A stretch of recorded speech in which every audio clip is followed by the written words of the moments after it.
ओम शांति। आज है 26 जनवरी। बाप दादा के मुरली के मधुर महावाक्य। मीठे बच्चे, ब्रह्मा बाबा शिव बाबा का रथ है, दोनों का इकट्ठा पाठ चलता है। इसमें जरा भी संशय नहीं आना चाहिए। क्वेश्चन है, मनुष्य दुखों से छूटने के लिए कौन सी युक्ति रचते हैं जिसको महापाप कहा जाता है? उत्तर है, मनुष्य जब दुखी होते हैं तो स्वयं को मारने के, खत्म करने के अनेक उपाय रचते हैं, जीव घात करने की सोचते हैं, समझते हैं इससे हम दुखों से छूट जाएंगे। परंतु इन जैसा महापाप और कोई नहीं, वह और ही दुखों में फंस जाते हैं, क्योंकि यह है ही अपार दुखों की दुनिया। ओम शांति। बच्चों से बाप पूछते हैं, आत्माओं से परमात्मा पूछते हैं, यह तो जानते हो हम परम पिता परमात्मा के सामने बैठे हैं, उनको अपना रथ तो है नहीं, यह तो निश्चय है ना। इस भ्रुकुटी के बीच में बाप का निवास स्थान है। बाप खुद कहते हैं, मैं इनकी भ्रुकुटी के बीच में बैठता हूँ, इनका शरीर लोन पर लेता हूँ। आत्मा भ्रुकुटी के बीच है तो बाप भी वहीं बैठते हैं। ब्रह्मा है तो शिव बाबा भी है, ब्रह्मा नहीं हो तो शिव बाबा बोलेंगे कैसे? ऊपर में शिव बाबा को तो सदैव याद करते आए। अब तुम बच्चों को पता है हम बाप के पास यहाँ बैठे हैं। ऐसे नहीं कि शिव बाबा ऊपर में है, उनकी प्रतिमा यहाँ पूजी जाती है। यह बातें बहुत समझने की हैं। तुम तो जानते हो बाप ज्ञान का सागर है। ज्ञान कहाँ से सुनाते हैं? क्या ऊपर से सुनाते हैं? यहाँ नीचे आया है, ब्रह्मा तन से सुनाते हैं।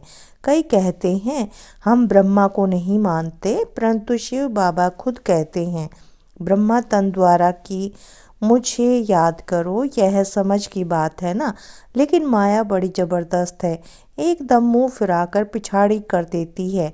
अब तुम्हारा कांध शिव बाबा ने सामने किया है, सम्मुख बैठे हो। फिर जो ऐसे समझते हैं ब्रह्मा तो कुछ नहीं, उनकी क्या गति होगी? दुर्गति को पा लेते हैं, कुछ भी ज्ञान नहीं।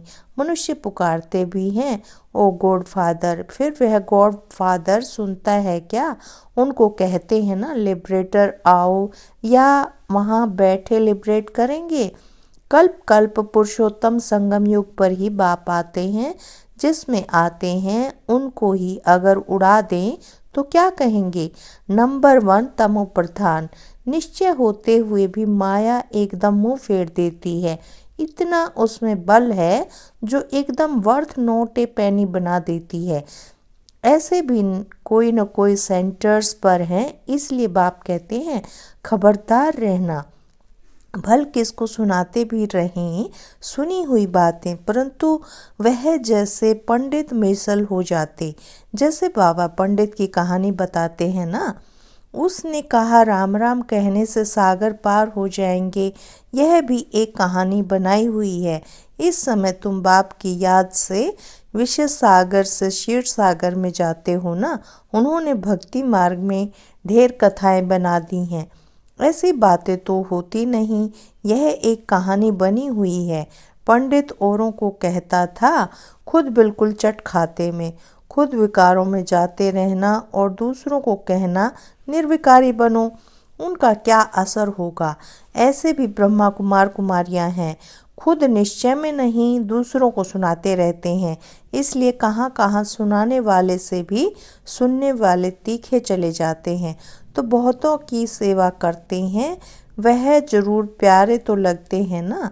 पंडित झूठा निकल पड़े तो उनको कौन प्यार करेंगे? फिर प्यार उन पर चला जाएगा जो प्रैक्टिकल में याद करते हैं। अच्छे अच्छे महारथियों को भी माया हप कर लेती है, बहुत हप हो गए। बाबा भी समझाते हैं, अभी कर्मातीत अवस्था नहीं हुई है। एक तरफ लड़ाई होगी, दूसरे तरफ कर्मातीत अवस्था होगी, पूरा कनेक्शन है। फिर लड़ाई पूरी हो जाने से ट्रांसफ़र हो जाएंगे। पहले रुद्रमाला बनती है, यह बातें और कोई नहीं जानते। तुम समझते हो विनाश सामने खड़ा है, अब तुम हो माइनॉरिटी, वह है मेजॉरिटी। तो तुमको कौन मानेगा? जब तुम्हारी वृद्धि हो जाएगी फिर तुम्हारे योग बल से बहुत खींच कर आएंगे। जितना तुमसे कट जंक निकलती जाएगी उतना बल बढ़ता जाएगा। ऐसे नहीं, बाबा जानी जाननहार है। यहाँ आकर सबको देखते हैं, सबकी अवस्थाओं को जानते हैं। आप बच्चों की अवस्था को नहीं जानेंगे क्या? सब कुछ मालूम पड़ता है, इसमें अंतर्यामी की कोई बात नहीं। अभी तो कर्मातीत अवस्था हुई नहीं है। आसुरी बातचीत, चलन आदि सब प्रसिद्ध हो जाते हैं। तुम्हें तो दैवी चलन बनानी है। देवताएं सर्वगुण संपन्न है ना, अब तुमको ऐसा बनना है। कहाँ वह असुर, कहाँ देवताएं, परंतु माया किसको भी छोड़ती नहीं है। छुई मुई बना देती है, एकदम मार डालती है। 5 सीढ़ी है ना, दे अभिमान आने से ही ऊपर से एकदम नीचे गिरते हैं। गिरा और मरा। आजकल अपने को मारने लिए कैसे कैसे उपाय रचते हैं। 21 मार से कूदते हैं तो एकदम खत्म हो जाएं।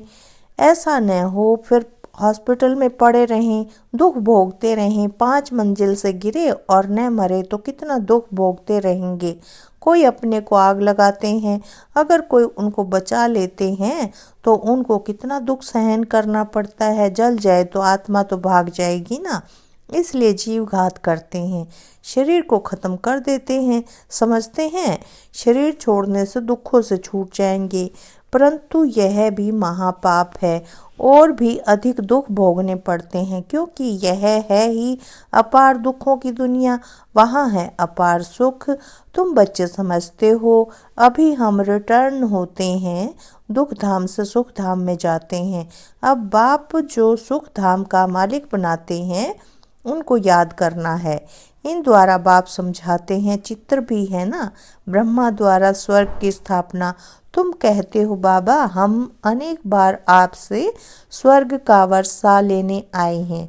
बाप भी संगम पर ही आते हैं, जबकि दुनिया को बदलना है तो बाप कहते हैं मैं आया हूँ तुम बच्चों को दुख से छुड़ाकर सुख की पावन दुनिया में ले जाने। बुलाते भी हैं, हे पतित पावन। यह थोड़े ही समझते हैं कि हम महाकाल को बुलाते हैं कि हमको इस छीछी दुनिया से घर ले चलो। जरूर बाबा आएगा, हम मरेंगे तब तो पीस होगी ना। शांति शांति करते रहते हैं, शांति तो है परम धाम में, परंतु इस दुनिया में शांति कैसे हो जब तक इतने ढेर मनुष्य हैं। सतयुग में सुख शांति थी, अभी कलयुग में अनेक धर्म हैं। वह जब खत्म हो तब एक धर्म की स्थापना हो, तब तो सुख शांति हो ना। हाहाकार के बाद ही फिर जय जयकार होगी। आगे चल देखना, मौत का बाजार कितना गर्म होता है। विनाश जरूर होना है। एक धर्म की स्थापना बाप आकर कराते हैं, राजयोग भी सिखाते हैं, बाकी सब अनेक धर्म खलास हो जाएंगे। गीता में कुछ दिखाया नहीं है। 5 पांडव और कुत्ता हिमालय पर गल गए, फिर रिजल्ट क्या? प्रलय दिखा दी है। जलमयी भल होती है, परंतु सारी दुनिया जलमयी हो नहीं सकती। भारत तो अविनाशी पवित्र खंड है, उसमें भी आबू सबसे पवित्र तीर्थ स्थान है, जहाँ बाप आकर तुम बच्चों के द्वारा सर्व की सदगति करते हैं। दिलवाला मंदिर में कितना अच्छा यादगार है, कितना अर्थ सहित है, परंतु जिन्होंने बनाया है वह नहीं जानते हैं। फिर भी अच्छे समझूं तो थे ना, द्वापर में जरूर अच्छे समझदार होंगे, कलयुग में होते हैं तमो प्रधान। द्वापर में फिर भी तमो बुद्धि होंगे। सब मंदिरों से यह ऊंच है जहाँ तुम बैठे हो।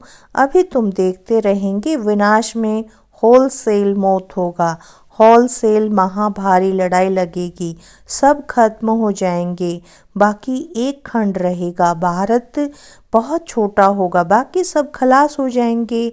स्वर्ग कितना छोटा होगा। अभी यह ज्ञान तुम्हारी बुद्धि में है, कोई को समझाने में भी देरी लगती है।